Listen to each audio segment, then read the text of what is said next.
Colombia, an advisor to Iván Duque's government is accused of diverting $62 million.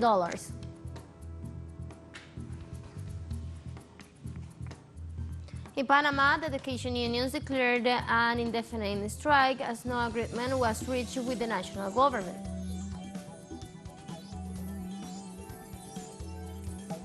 The G20 foreign ministers meeting in Indonesia filed to agree on the conflict in Ukraine.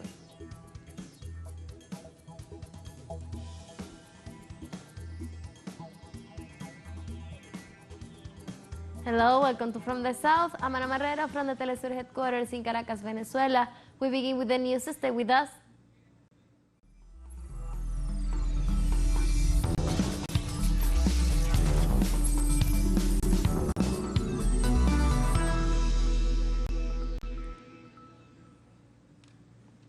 In Colombia, an advisor to Iván Duque's government is accused of diverting $62 million worth of resources intended for the implementation of peace accords. Emilio Chula, former presidential advisor to the government of Iván Duque, will have to testify before the Attorney General's office about the corruption case rendering resources destined for a project of peace agreement signed in 2016. Among those involved are, in addition to Chula, several mayors, members of the Comptroller's Office, several congressmen from the Conservative Party, among other officials. Likewise, according to a bulletin from the Attorney General's Office, tests are being carried out in order to verify the occurrences of alleged irregular conduct by officials that will have affected the correct use of resources of the general royalty system.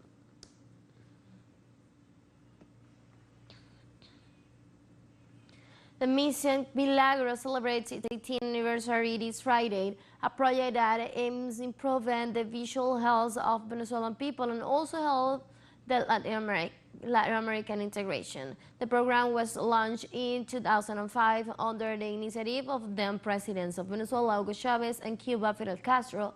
While in the South American country, the capacity to care of national patients was being expanded, and medical centers were being opened and adapted with the state-of-the-art of technological equipment.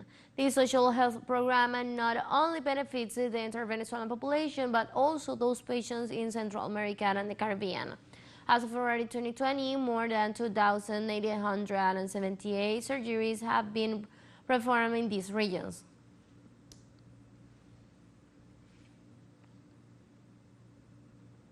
Former President of Brazil, Luiz Inácio Lula da Silva, continues his tour of various regions of the country. On Rio de Janeiro, Lula held a meeting with community leaders of Let Even Always Together for Rio. With the aim of establishing new political alliances, thousands of citizens ratified their support for the presidential formula of Lula da Silva and Geraldo Alckmin. The former president fulfilled a political agenda of engagement with community leaders and a board of directors of universities, public and private schools in the region. So far, the former president leads at polls ahead of the elections to be held on October the 2nd. We need to humanize this country. This country must love people and not guns. This country needs to love and not hate. This country must love employment, fair salaries, and this is what we're going to do.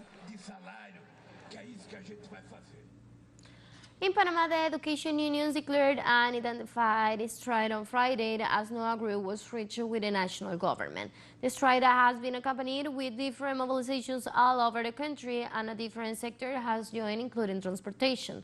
Demonstrators reject the high cost of living while demanding a decrease in the cost of fuel and freeze on its prices, as well as the payment of back wages for educators.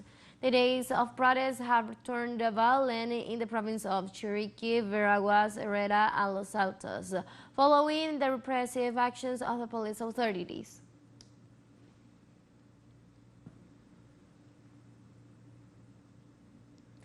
And in the United States, President Biden has just signed an executive order aimed at ensuring access to contraception, abortion medication, and other women's health services. On Friday, Biden stated that the federal legislation offered the fastest road to restore the abortion rights and urged voters to elect pro-choice legislators in upcoming elections. The order design offers measures to bolster the women's reproductive rights. Biden has been criticized from within his own party for inaction since the Supreme Court ruling on July 24th. After the ruling, several states have banned or restricted abortion, and others are expected to follow suit. Biden's order also seeks to protect and mobilize clinics deployed to the borders of states that have banned abortion. I'm signing this important executive order. I'm asking the Justice Department that, much like they did in the civil rights era, to do everything in their power to protect these women seeking to invoke their rights.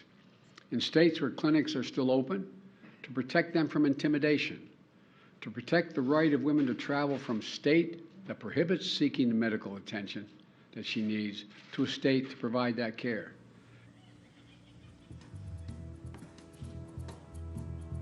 We'll take a short break now. Join us again after this.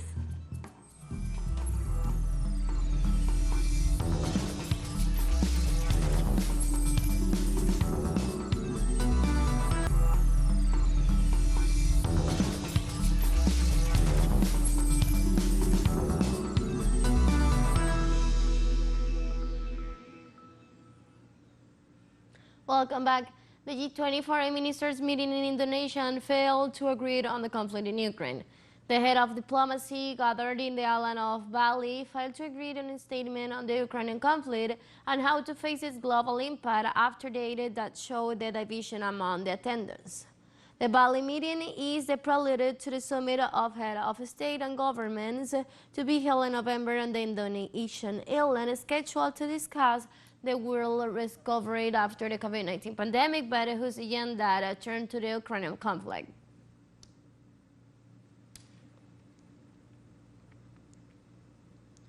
And as part of the G20's Minister Summit, Russian Foreign Minister Sergei Lavrov said that if the West wants to defeat Russia on the battlefield, then there is nothing to talk about with them. For the head of Russian diplomacy, the Western approach prevents Ukraine from moving to the peace process. He further noted that he has blunt questions to his Western counterparts who were unable to answer him. Lavrov said that they had no answers to these questions, only with Russophobia, with which they place the need to reach an agreement on key issues on the global and economic finance. Sergei Lavrov also said Russia does not intend to encourage the U.S. to resume neutral contact. You know, it was not us who abandoned all contacts. It was the United States. That's all I can say. And we are not running after anybody suggesting meetings. If they don't want to talk, it's their choice.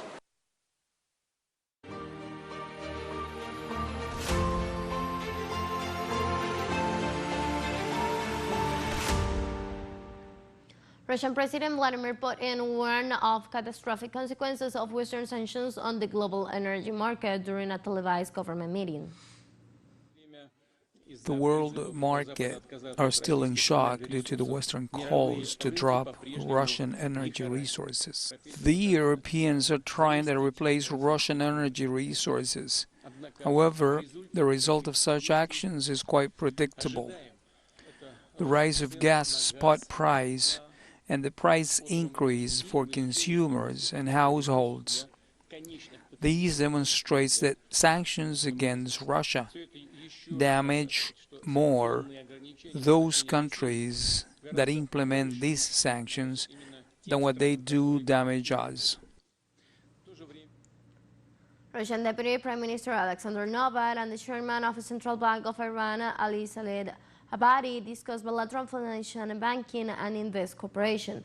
The meeting discussed issues related to the development of cooperation between the countries, in particular, increasing the use of national currencies in mutual payment, joint work on financial messaging system, and also the financing of promising projects. The text also specified that investment plans will be aimed at transport infrastructure and the fall of fossil fuel, including the petrochemical industry and processing.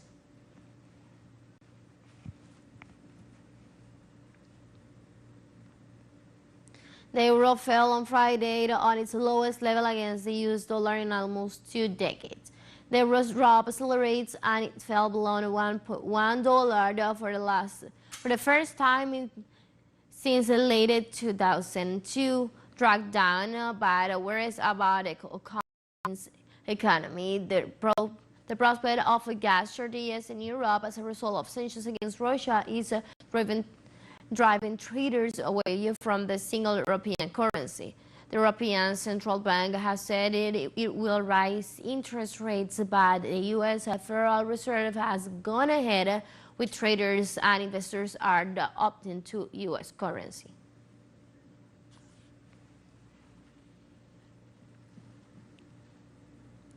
China responds to U.S. Senators' visit to Taiwan Island with announcements of military exercises.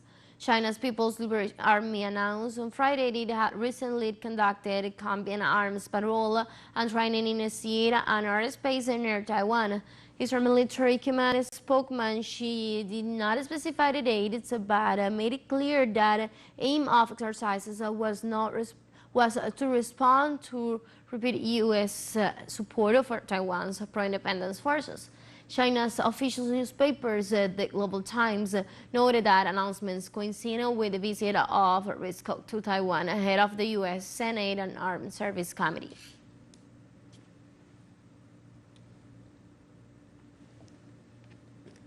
Palestinian President Mahmoud Abbas on Thursday met with Israeli Minister of Defense Benny Gantz in the West Bank city of Ramallah. During the meeting at the presidential headquarters, Gantz congratulated Abbas and the Palestinian people of the occasion of Eid al-Adha and stressed the importance of creating a political horizon and respecting the peace agreement signed between Israel and the Palestinian Liberation Organization. The Palestinian president urged Israel to stop all unilateral measures in the West Bank and East Jerusalem, which could lead to an escalation of tensions between the two sides.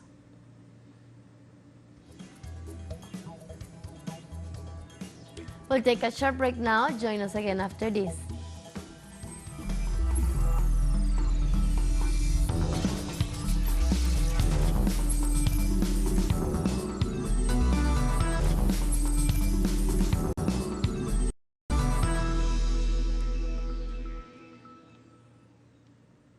Welcome back. Japanese government rules out suspending upper house elections. The Secretary General of the Liberal Democratic Party, Tadashi Motegi, assured that the party will continue with the campaign events in order to show that the country will not give in to fear. In this regard, the Prime Minister of Japan and President of the party, Fumio Kishida, detailed that the elections are the pillar of democracy and stressed that democracy must be defended, so he hopes that the people of Japan will think about it. According to a polls, the ruling coalition led by Kishida is positioned as a favorite, and the party is likely to expand the numbers of seats, which will give the premier no more control over the formation.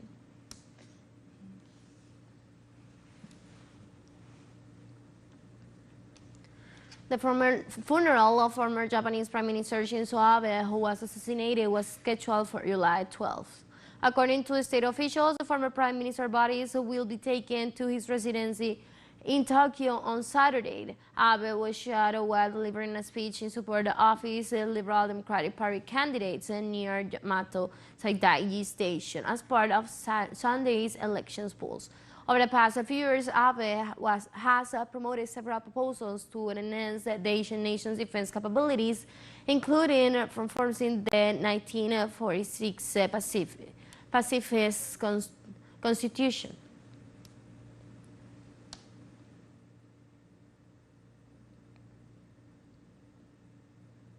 Japanese were stunned on Friday after the assassination of former Prime Minister Shinzo Abe during a political rally. But overall, he was dedicated to Japan. He had contributed and could have contributed much more to the country. It would be a great loss for Japan. I can't believe the fact that the former Prime Minister was shot with a gun, and that he was a high-level Japanese politician, and that he died suddenly. It was absolutely shocking. Chinese Foreign Ministry offered condolences to family of former Japanese Prime Minister Shinzo Abe. When asked about the incident, Chinese Foreign Ministry spokesman Zhao Lijian said that China was shocked, adding that Abe contributed to the improvement and development of China-Japan relations.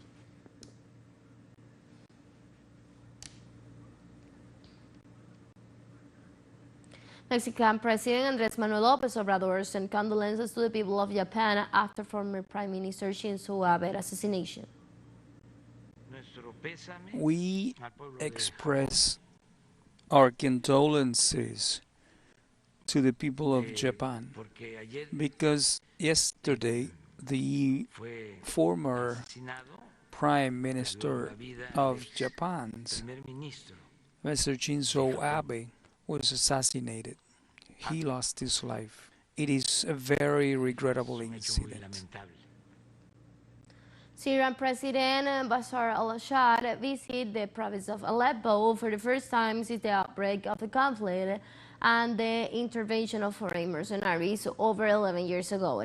The head of state, al-Assad, was present at the inauguration of Aleppo thermoelectric power plant, where he accompanied his workers in the commissioning of the fifth generator set that will supply electricity to the governorate. The president considered that the governorate of Aleppo has suffered the most as a result of terrorism and sabotage. Therefore, he indicated that its inhabitants have the right to be the main beneficiaries of the reconstruction of a power plant. In this context, President al-Assad expressed to the personnel his pride for their support, dedication, and honesty.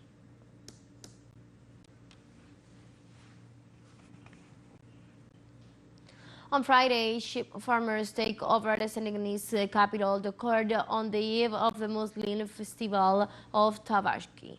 Potential customers say the prices are exacerbating despite the diversity on offer, while the sellers blame the price hikers in increasingly expensive animal feed. Food prices in Senegal continues to rise due to speculation by traders and economic consequences of the war of Ukraine. A report by the Ministry of Economy published in April, consumers' prices increased by 7% over a year, driven by the certain cost of food and non-alcoholic beverage over 11.4%.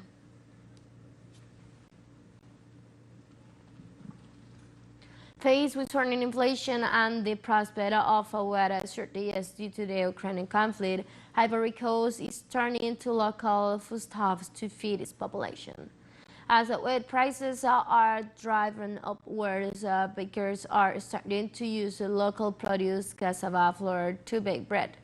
Also, Ivorian authorities have put the price of a batch up between 150 and 200 CFA francs, depending on weight. Channeling subsidies for 6.4 billion CFA francs, about 10 million to the country's 2,500 bakeries.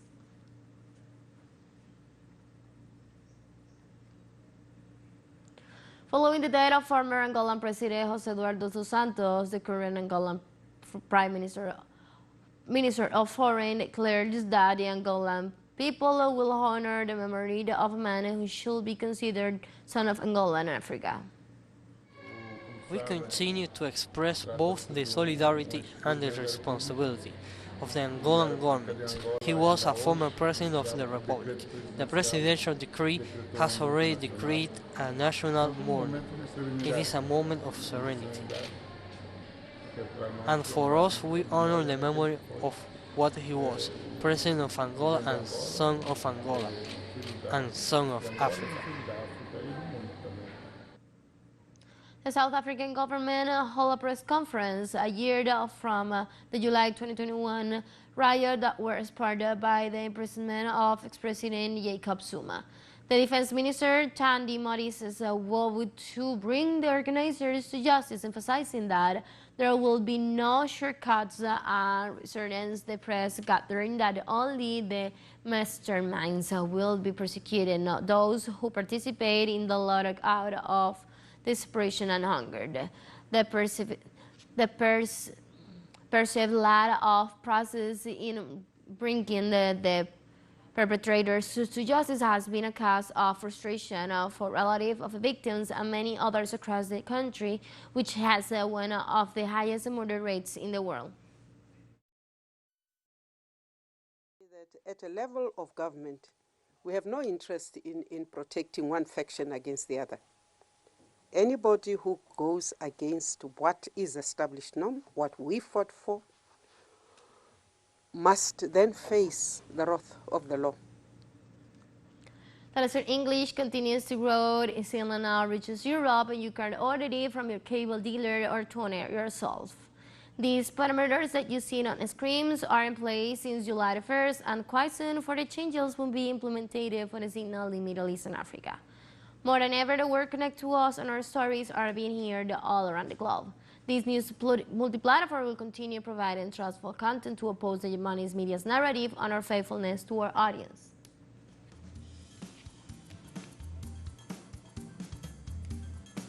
And with that, sorry, we have come to the end of this news brief. You can find this and many other stories on our website at telesurenglish.net. You can also join us on our socials. We're on Facebook, Twitter, and on Instagram as well. teleSUR English, I'm from the South, I'm Ana Marrero, and thank you for watching.